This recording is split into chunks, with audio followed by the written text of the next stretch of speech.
Push-ups are an incredible move, but most people can't do them.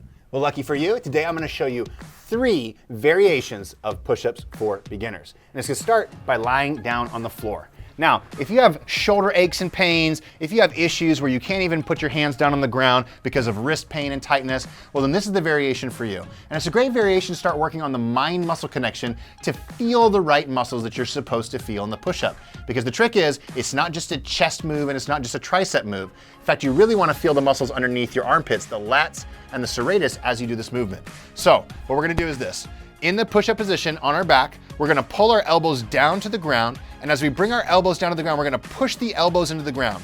And as you do this, I want you to pay close attention. Don't let your shoulders lift like this. Instead, pull the shoulder blades back and down as you push those elbows to the ground. What you'll feel is the muscles in the back sides of your shoulder blades and your lats firing. Those are muscles we want to feel as we do the push-up that helps stabilize and protect the shoulder. Now, you're going to pretend to do a push-up by lifting your arms up in front of your body. You're going to press your shoulder blades all the way out, and you're going to squeeze your chest muscles, okay? If you can't squeeze your chest muscles actively, what you can do is make some fists, press your hands together, and press your thumbs together right here. The moment you do that, you're gonna feel your chest muscles squeeze.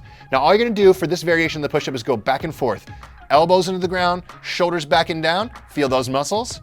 Lift your arms up, squeeze the chest muscles, or press your hands together so you can feel those chest muscles firing.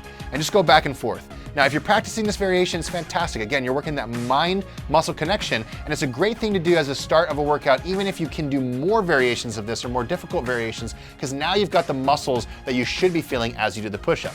Now, if you can do those for a full minute, everything feels fine in the body, then you can come up and do a push-up over here on the wall. Okay, so the next move is a wall push-up. What you're gonna do is you're gonna bring your body down to the wall like this, and you can turn your fingertips often to the outside like this, and bring your elbows down to the side as you do the push-up. A lot of people when they do the wall push-up, they're gonna do this, bring their elbows out to the side like this. Not a good move. Instead, fingertips to the outside, squeeze the glutes, squeeze the core, don't let the back move at all, and we're gonna feel that same motion. Pulling the elbows back towards the ground like we were doing on the ground.